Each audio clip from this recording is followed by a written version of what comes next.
नमस्कार बंधुरा श्रोता हेसेले आपनादेर सबाइके स्वागत। आज आमी बानिয়েছি टक मिष्टि झाल आमेर आचार। देखुन कत सुंदर हয়েছে कालारटा और एटा खेतेও खूब सुंदर হয়। যারা সুগারের রোগী যারা মিষ্টি খেতে পারে না তারা এই রকম আচার বানিয়ে খেতে পারেন। এটা মিষ্টির পরিমাণ খুবই কম আছে, নামমাত্র, আর এটা তেলও খুব কম আছে, একদম শুকনো আচার। আর এইভাবে বানালে রোদে দেওয়ারও ঝামেলা নেই।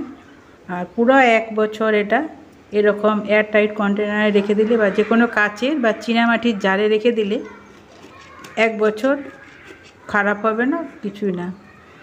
আর এটা একটু মানে কোনো কাঠের চামচ দিয়ে যদি বের করা হয় তাহলে এটা নষ্ট হবার একবারই সম্ভাবনা নেই। আর দেখতে দেখুন কত সুন্দর হয়েছে, আর বানানো খুবই সহজ আর খেতে খুব সুন্দর হয়। ঝাল টক মিষ্টি সব মিলিয়ে হয়। আর এটা আমার হয়ে গেছে, আমি এরপর তুলে রেখে দিচ্ছি। আর বর্ষাতেও এটা কিছু হবে না। বর্ষাতে অনেক আচার দেখবেন নষ্ট হয়ে যায়, কিন্তু এটা বর্ষাতেও নষ্ট হবে না। আর তেল তো লাগছেই না, একদম খুবই কম তেলে হয়ে যায়। এই আচারটা বানানোর জন্য আমি আম বাগানে চলে এসেছি। একটা আম দেখলাম মাটিতে পড়ে আছে আর পাখি খেয়েছে। একবার ভাবলাম নিয়ে যাই, আবার ভাবি ফেলে দিই, আবার নিয়ে নিলাম, ফেলতে পারলাম না। এত সুন্দর সুন্দর আমগুলো, এখান থেকে আমি গোটা পাঁচেক আমকে সংগ্রহ করে নিচ্ছি। আমার এই রেসিপিটি আপনাদের যদি ভালো লাগে লাইক আর সাবস্ক্রাইব করতে ভুলবেন না যেন। আবারও চিন্তা করলাম, তারপর আবার নিয়ে নিলাম। যাই হোক, দেখি বাড়ির বড়রা কী বলে, ওটা খাওয়া যায় কি খাওয়া যায় না। ওটা ধুয়ে তারপর একটা সাইড কেটে খেয়েছিলাম, ভালোই মিষ্টি হয়েছিল। মানে পাখিতে অর্ধেকটা খেয়ে ঠোকরে রেখে দিয়ে চলে গেছে, তারপর পড়ে গেছে। এখনও আমগুলো পাকার বয়স হয়নি, আমগুলো কাঁচাই আছে। আর খুব বড় বড় আর খুব টক মিষ্টি আমগুলো। যাই হোক, আমি এখানে আমগুলো নিয়ে নিয়েছি। এখানে 1.5-2 কিলোর মতন আম আছে। আর 2 কিলো আমের জন্য আমি এখানে মেথি নিয়ে নিচ্ছি 2 চামচ। এই মশলাগুলো আমি কিছুটা রোদে দিয়ে দেবো। এখন সকালের দিকে আমার জানলায় রোদ আছে, তাই রোদে দিয়ে দিচ্ছি। যে যে মশলাগুলো দিয়ে আমি আচারটা বানাবো সেই মশলাগুলো এখানে নিয়ে আমি রোদে দিয়ে দিচ্ছি। তাই 2 চামচ মেথি দিয়ে দিলাম। আর দিয়ে দিচ্ছি 1 চামচ ধনে, 1 চামচ জিরে, আর 1 মুঠো শুকনো লঙ্কা। শুকনো লঙ্কা ছাড়া আচার তো মানে চিন্তা করাই যায় না। আর দিয়ে দেবো 1 চামচ মৌরি।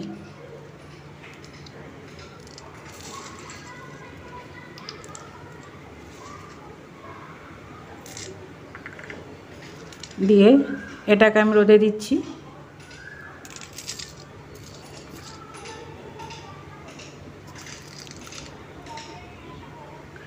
এরপর কিছু গুঁড়ো মশলা নিয়ে নেব। হলুদ, জিরে গুঁড়ো, ধনে গুঁড়ো, এগুলোকে একটু মিলে দিচ্ছি। এগুলো একটু ময়েশ্চার থাকতে পারে যেহেতু এটা প্যাকেটে, তাই এটাকেও একটু রোদে গরম করে নেব। এই মশলা থেকেও হয়তো খারাপ হয়ে যেতে পারে, তাই সব মশলাই আমি গরম করে নেব। এখান থেকে নিয়ে নিচ্ছি কাশ্মীরি লঙ্কার গুঁড়ো,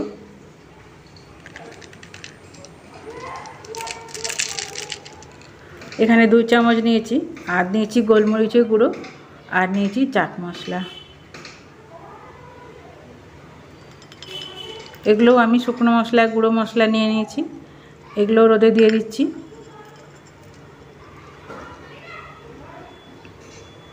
এখানে নিচ্ছি 5 ফোড়ন 1 চামচ, আর নিয়েছি জোয়ান। জোয়ান দিলে এটা খেতে ভালো হয়, এর স্বাদটা বাড়ে আর হজমেরও সুবিধা হয়। সব মশলাগুলো মোটামুটি আমার রোদে দেওয়া হয়ে গেল। সকালের দিকে রোদটা আমি দিয়ে এগুলোকে গরম করে নিয়েছি।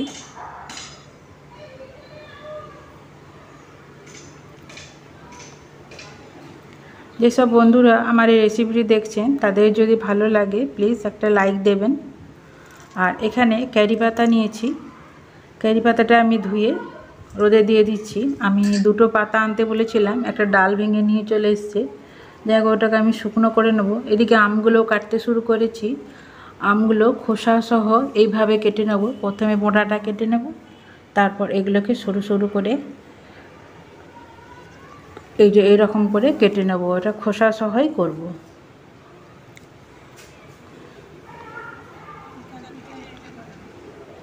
আমগুলো সব কাটা হয়ে গেছে দেখুন।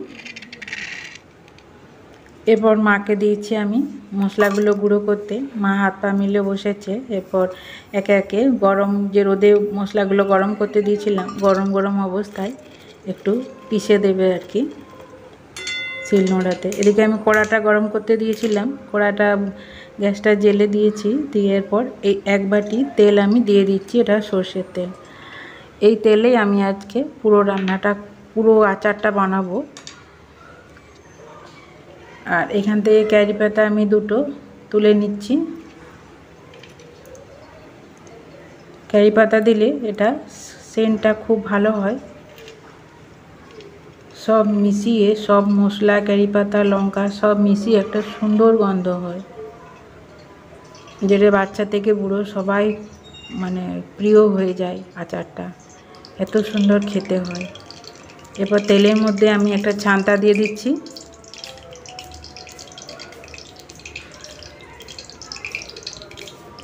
ছান্তার উপরে ক্যারি পাতাটা দিচ্ছি, কাঁচা ক্যারি পাতা তেল ছিটকাতে পারে, তাই এর উপরে লঙ্কাগুলো দিয়ে দিচ্ছি, তাহলে তেলটা আটকে যাবে আর গায়ে লাগবে না। এরপর ঘুরিয়ে ঘুরিয়ে আমি ক্যারি পাতা আর লঙ্কাকে মুচমুচে করে ভেজে নেব।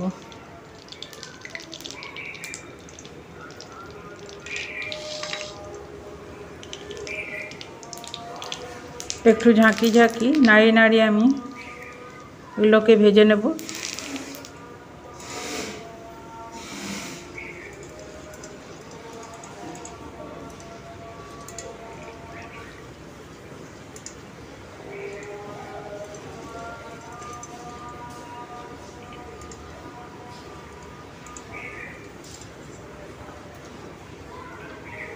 এরপর গ্যাসটা বন্ধ করে দিলাম। এগুলো ভাজা হয়ে গেছে, মুচমুচে হয়ে গেছে।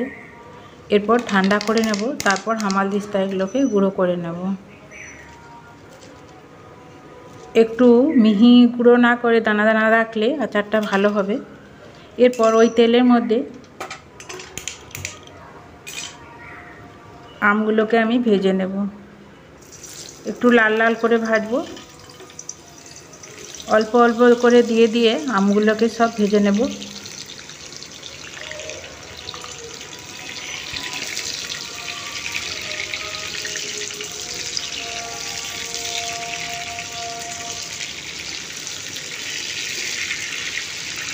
যেসব নতুন বন্ধুরা আমার এই রেসিপিটি দেখছেন তাদের যদি ভালো লাগে তাহলে সাবস্ক্রাইব করে পাশে থেকে যেতে পারেন। আমি এরকম নিত্য নতুন রেসিপি দিয়ে থাকি, তার নোটিফিকেশান আপনারা পেয়ে যাবেন। এরপর হামালদিস্তার মধ্যে দিয়ে আমি এগুলোকে গুঁড়ো করে নেব। মিক্সিতে দিলে ধুলো হয়ে যেতে পারে, কিন্তু সেটা ভালো হবে না। একটু দানা দানা থাকলে আচারটা ভালো হবে, তাই হামালদিস্তাতে আর শিলনোড়াতে আমি গুঁড়ো করছি। এদিকে আমগুলো আমার ভাজা চলছে। এখানে আমগুলোকে একবারে লাল লাল করে ভেজে নেব।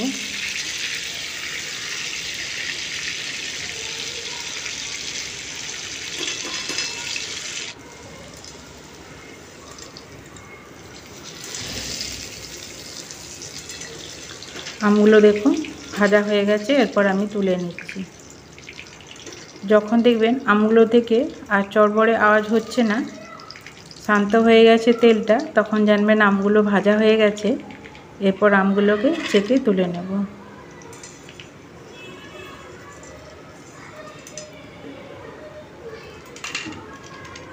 তারপর বাকি আমগুলো দিয়ে এইভাবে একে একে আমগুলো আমি 3 বারে সব আমগুলোকে ভেজে নিয়েছিলাম। এরপর অন্য একটা কড়াই, একটু বড় ধরনের কড়াই নিয়েছি যাতে মশলাগুলো মাখাতে সুবিধা হয়। আর কড়াইটা প্রথমে খুব ভালো করে গরম করে নিয়েছি, তারপর গ্যাসটাকে বন্ধ করে দিলাম। তারপর ভেজে রাখা আমগুলো দিয়ে দিচ্ছি, মেথি গুঁড়োটা দিয়ে দিলাম, একে একে মশলাগুলো সব দিয়ে দিচ্ছি। কুটে রাখা লঙ্কা আর কারি পাতাটা দিয়ে দিচ্ছি, সর্ষে দিয়ে দিচ্ছি 1 চামচ, শিলনোড়ায় গুঁড়ো করে নিয়েছি সর্ষে। এরপর 5 ফোড়ন, মৌরি, জিরে মিলে যে গোটা মশলাগুলো দিয়েছিলাম সেইগুলো গুঁড়ো করেছিলাম ওগুলো দিয়ে দিলাম। গুঁড়ো মশলাগুলো দিয়ে দিচ্ছি একে একে সব। হলুদটা দিয়ে দিলাম। এরপরে বিট নুন আর সাদা নুন মিলে সমান সমান পরিমাণে দিয়ে দিচ্ছি। নুনটা আমের পরিমাণ অনুযায়ী ঠিক করে দিতে হবে। এখানে 1/2 কাপ চিনি দিয়ে দিলাম। আর দিয়ে দিচ্ছি যে তেলটা, গরম তেলটা ছিল সেই তেল থেকে তেলটা উপরে দিয়ে দিচ্ছি যাতে মশলাগুলো আমের সাথে ভালো করে চিটে থাকে। তেলটা দিলে মশলাগুলো আমের গায়ে খুব ভালো করে লেগে যাবে, এতে আমটা মশলার সাথে মিশে আমটা খেতে ভালো হবে। এরপর খুব ভালো করে 2 থেকে 3 মিনিট সময় ধরে মশলা আর আমে ভালো করে মিশিয়ে নেব।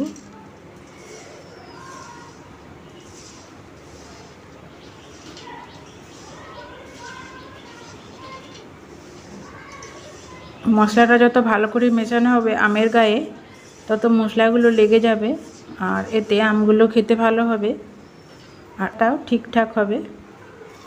যে দেখুন আমার মশলাগুলো সব কত সুন্দর মাখানো হয়েছে, একটা আমের গায়ে কত সুন্দর লেগেছে।